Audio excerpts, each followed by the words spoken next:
What is up, Evil Dead fans? In this video, I'm going to answer questions that a lot of people have asked me about building techniques for an Ash vs. Evil Dead chainsaw or a dagger, whatever project they're working on. And while I'm doing that, I'm going to be working on this. This is one of the bodies that has been painted, but if you look closely, you can see that square right there. That's where the Made in USA sticker was. This is going to be my fourth attempt to get rid of it. And I had to go buy new sanding blocks for it today. These are nice soft foam sanding blocks. You got a coarse, you got a mid, and a fine. So I'm gonna be doing that while I explain and answer some building techniques and secrets that I got for you guys. So let's get started with the first question.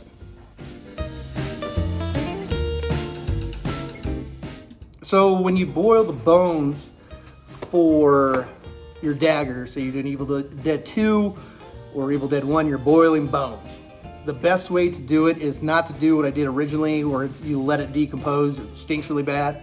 The best way to boil bones is simply get a pot of water, go to Walmart, get some OxyClean, just the detergent style kind. Put in about a teaspoon to 2 teaspoons, depending on the size of your pot. Put that in there. Put the water to a boil, put your bones in. Basically, it turns the cartilage and everything into just like sludge, and it comes like right off. So that's the easiest way to boil bones. It doesn't turn it bleach white. It just gives it a natural white look. And the way I found that out is because of this. This is a deer I got a couple seasons ago. This was done with OxyClean. It was in a giant pot with about 4 teaspoons of OxyClean, and it came off, everything came off perfectly. Of course, you gotta, I had to scrape it a bit, but look at this monster. Yeah, this was, not from this last season, but the season before. This is the, look at this sucker. Yeah, this is my big one. This is my big one right here. But that's an easy way to boil the bones to make it look good. And also, when you're boiling it with just a little bit of OxyClean, it doesn't stink up your house. So, and the bones don't stink when you're done. So, there you go. Okay, so doing an Ash vs. Evil Dead chainsaw, I would say one of the most important things that you need to have is 2-part epoxy and super glue gel glue. For example, here's 3 things right here. This is a 2-part epoxy basically, where you take it out of the tube, you cut it, and you just needle kind of go, ball it up in your hand, let it make it uniform in color. 15-minute work time. Also, this kind, super glue. This is gel control. You can get an ultra as well for a really good hold. And this right here, or the Loctite GO2 glue. Now, the reason why that's probably one of the most important things is it just doesn't work for hold, it works for grit. And let me give you an example here of some grit. You can see that right there, just a little bit. If you look in the right light, it's also on the inside here. The strip still needs to be put in there. It's kind of hard to see if you look deep in there. That is actually 2-part epoxy. Basically, just put on your finger, make it look rough to whatever you like, so you can make grit out of that. Also, the same thing with the gel glue. You can do the same thing. Really looks nice when you're finishing off nuts and bolts and you want to get a grit look. You basically just start dabbing it on there with a brush or your finger, let that fully dry. May have to do a second coat, then paint it. Then you have a grit, you don't have to worry about it falling off or flaking off. A lot of people, they buy paint that's like a sludgy look, and that's cool and all, but since this is like a hardened glue or a 2-part epoxy, it's guaranteed it's gonna stay there for life. When it comes to the wood look for the grit, it's there's a few options. You can go with a sand, you can go with wood shavings, things like that. If you don't have like wood shavings, say you're not sawing anything, stuff like that, there is an alternative to get a kind of a finer look of wood. Now, I did talk about that one glue here, and when you use anything that's wood or anything like that, you want to use a glue that's not water soluble. This stuff works great. It's industrial hold. A good long set time versus something super short. But tobacco, like if you want to help somebody quit smoking, take their cigarettes and use them as grit for the inside of here. If you look closely, you can see how much thicker that is on the inside. It looks like wood. If you're underage and you can't buy tobacco, because you can buy bags of tobacco at a tobacco store, talk to an adult and tell them exactly what you're doing. So they're not like, you're gonna be smoking, but no, this is for grit. And if you're worried about the tobacco smell, once you paint it and all that stuff, it's gone. Just don't be digging through ashtrays and stuff like that. It's kind of weird, but tobacco is a good substitute for wood shavings. What I suggest to do is get a thing of sand or just small fine granular dirt, nothing that's like muddy.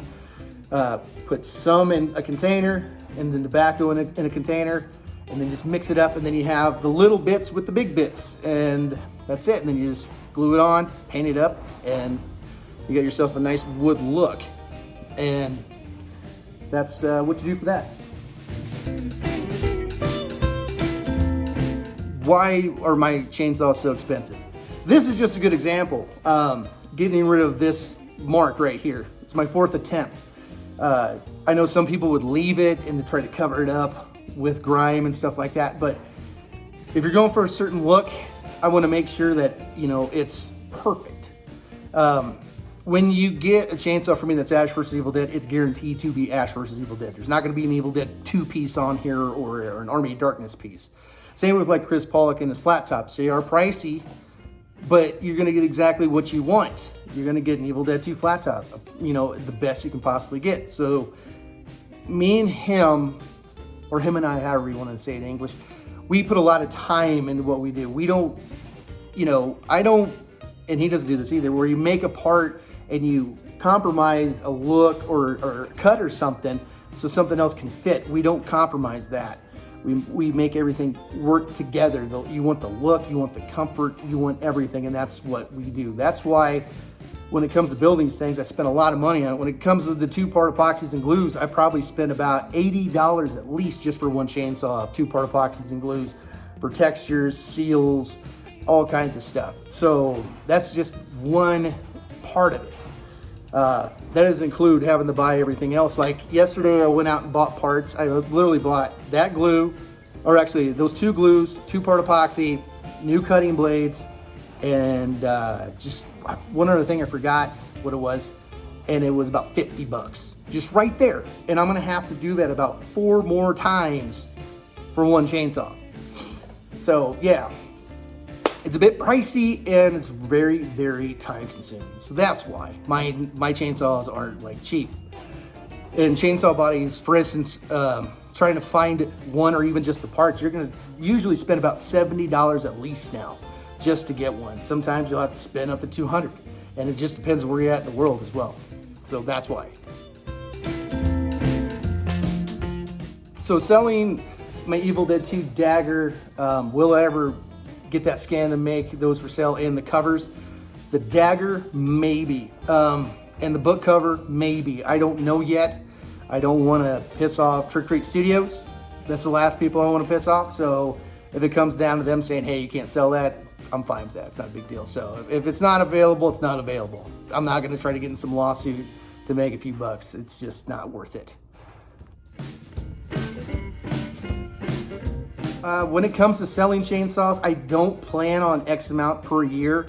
It's just, I kind of set my sights on a number that I want to do and just kind of make it open to whoever wants one. Say if I open up 4 spots and 3 people want them, they only make 3. Or 5 or 6 or just 2. Because I don't want to burn myself out on it per the year. I want to be done with it at some point so I can work on other stuff. So that's why I only make mine to order. It's not like I make them and then it's like, hey, here it is. Because I've done that before, and guess what? It doesn't work very well most of the time. So I don't waste my time. And that's why I only try to, usually, and so far, I've only dealt with serious buyers where they're like, yes, I want one. I may have to save up some money for it, and I'm fine with that. I haven't had the problem where I know some people have in the past where it's like, you build it and they're like, oh, well, I don't want it now. I haven't had to worry about that yet. So, and if somebody can't afford it or something happens, they just gotta let me know right away so I can either keep that spot for somebody who's open for it next, or just stop building on it altogether. And so then work on a different project. So that's what I do. I usually open up spots, and if people want it, got an X amount of number, and then that's it. Because I don't want to burn myself out on it. Motor pieces. When it comes to the motor piece, I think I'm going to go further into a video with that. The one thing I will tell you is I used the 2-part epoxy with an industrial 2-part epoxy, the bolts on the back. But about a year ago, I stopped doing that and actually would get the back of the bolts that go through the motor piece, resin motor piece, welded onto a steel bracket on the back. So there is no way that there's going to be any kind of problem of anything breaking loose, because, you know, 2-part epoxy isn't a weld. You know, it's a, industrial strength 2-part epoxy is a damn good hold. And once you put the bar on there, it's on there. I've never had one personally break loose. I know I did the lightweight one for a customer a long time ago, and there was no metal bracketry on the back, and I think one broke loose, and I guided him how to fix that. And I was like, dude, just leave the bar on there. I told you, it's super lightweight like you wanted. So there's things in there that aren't with what I do. So that's the only one that I've ever heard breaking loose. But luckily it was an easy fix. But from now on, that's all I do is I get the backs welded. And I'll go over the motor pieces at a later date. Oh, how to get that perfect fade. Now that's a little tricky.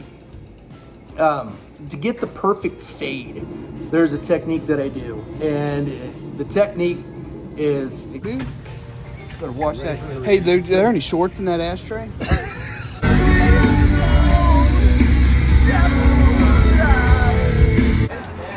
Ooh yeah, we out here on Flashback Weekend with the KOS. I can't do any more than that. I went into the bathroom to grab my penis, you know. I realized my fingertips were too large. I couldn't grip the Listen here, brother. The best wrestler ever created. Listen here, brother. Listen here, brother. Video of this bitch spinning. Hey, what are you doing, Chris? No, I need it here. Oh yeah, I will, but tell me what you're doing. Getting lucky. Getting laid.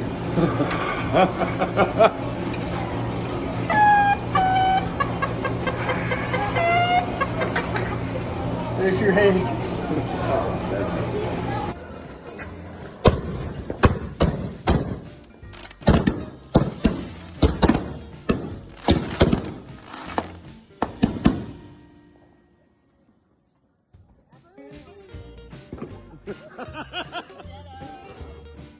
Hey, buddy, we miss you.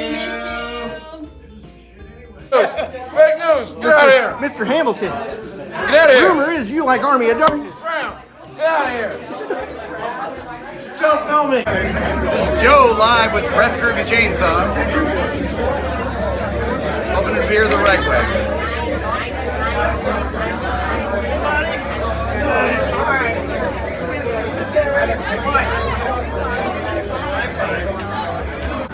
What do you think of hot dogs, dude?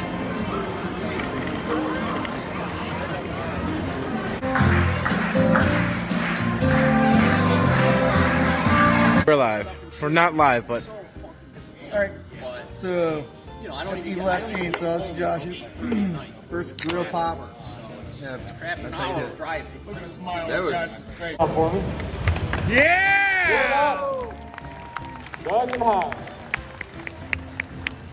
That's how you do the fade.